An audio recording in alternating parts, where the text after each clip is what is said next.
はい、皆さんこんにちは、リキソです。はい、ということでですね、今日のお題はミニマリスト部屋の作り方ということでね、春からね、新生活を送るにあたって、だいぶね、部屋のインテリアとかも結構ね、定まってきた方っていうのがかなり多いかなっていうふうに思うんですけども、ここら辺でね、今一度、ミニマリストこれから目指していきたいっていう方のために、僕はもうミニマリスト部屋の作り方っていうのをね、ご紹介していきたいと思います。大前提としてね、今日ご紹介する、ミニマリスト部屋の作り方っていうのが、皆さんにね、もう絶対これじゃないといけないってことはね、ないので、あくまでも僕が思うミニマリスト部屋の作り方っていうのをね、今日は5つご紹介していきたいと思います。はい、ということで早速いっていきましょう。はい、ということでね、早速僕が思うミニマリスト部屋の作り方ご紹介していきたいと思うんですけども、まず最初に僕がね、今日話す内容をですね、5つまとめてきましたので、5つ最初にご紹介していきたいと思います。はい、ということで僕が思うミニマリスト部屋の作り方、1つ目の極意はいらないものをまず捨てる。2つ目が余白のある画面積を7割以上作る。3つ目が白ベースのモノトーンでまとめる。4つ目が 2way で使えるものを選ぶ。5つ目が足つきの家具を選ぶっていうことでね、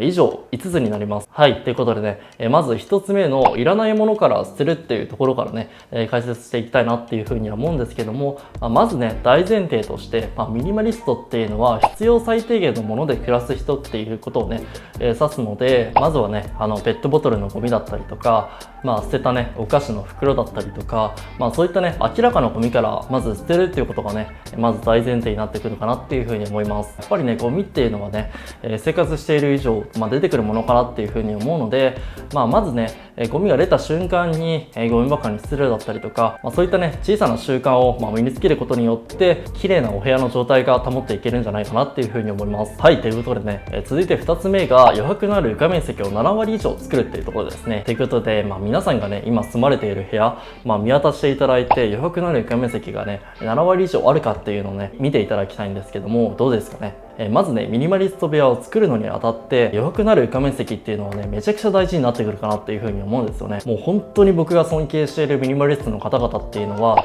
今ね、僕がここでね、作業している机だったりとか椅子すらもない、もう全くね、もう余白のある画面積がもうほとんど8割とか9割とかある方々ばっかりなんですけども、僕はね、大学生だったので、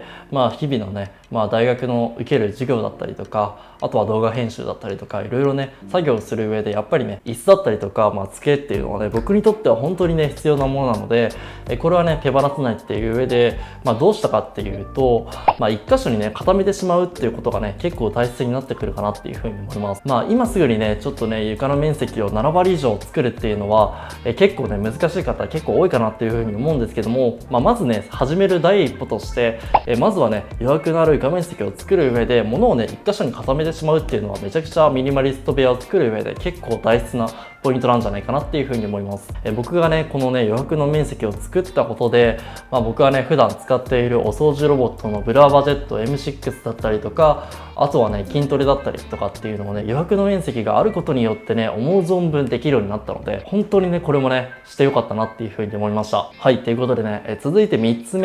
目は、白ベースのね、モノトーン基調でお部屋をまとめるっていうことですね。必ずしもね、ミニマリストだから、白じゃないといけないっていう決まりはないかなっていうふうに思いますし、例えばね、カラフルなミニマリスト部屋っていうのもすごく素敵だなというふうに思いますし、あとはね、黒基調でまとめてる方っていうのもね、すごく素晴らしいかなっていうふうに思うんですけども、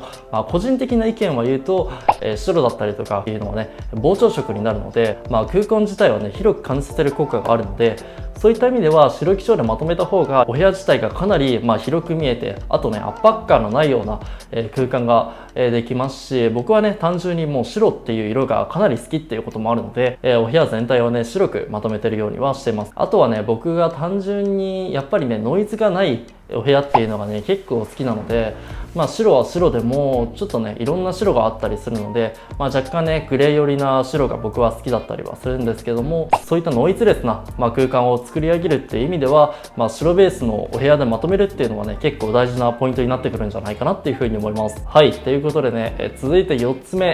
目が 2way で使える家具を選ぶっていうことですね。僕がね、物を選ぶ基準として結構ね、大切にしている価値観っていうのが、2way で使えるもので、まとめるっていうことをね、意識しているようにはしてるんですけども、なるべくね、僕はね、ミニマリストなので、ミニマリストを目指す上で、なるべくね、物は増やしたくないじゃないですか。そういった意味で、兼用できるものっていうのはね、なるべくね、一つにまとめた方が、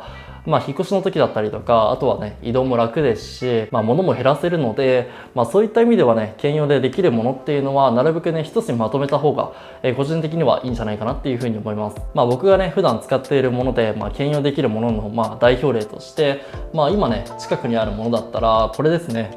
ソニーから出ている、グラスサウンドスピーカーっていうね、Bluetooth で、音楽だったりとか、あとはね、ここにね、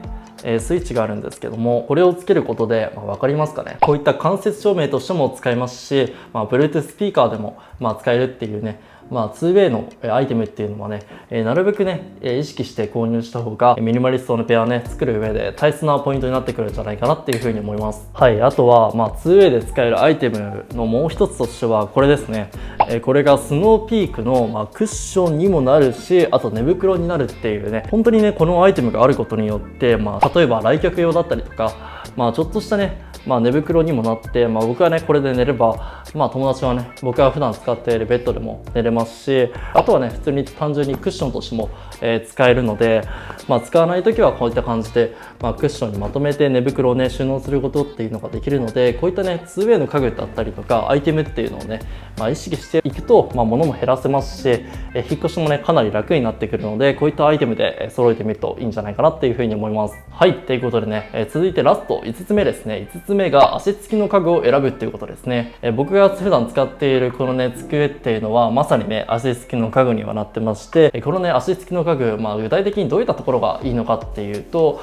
足がね、本当に細いので、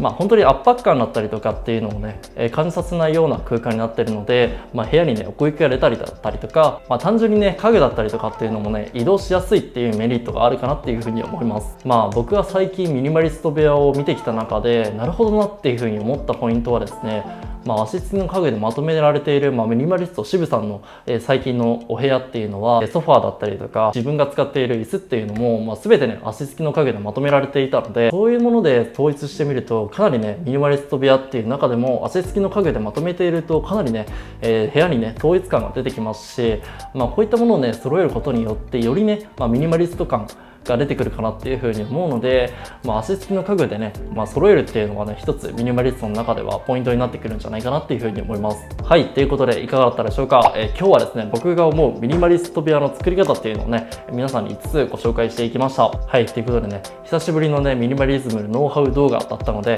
ちょっとね、なかなかね、うまくお伝えできてるかっていうのはちょっと不安な部分ではあるんですけども、このチャンネルではね、普段ミニマリズムに関するノウハウだったりとか、あとはね、僕の普段のね、日常だったりとかっていうのをね、撮っていますので、よかったらね、気になる方はチャンネル登録だったりとか、あとは高評価、あとはコメントなどお待ちしております。はい、ということでね、また次回の動画でお会いしましょう。さよなら。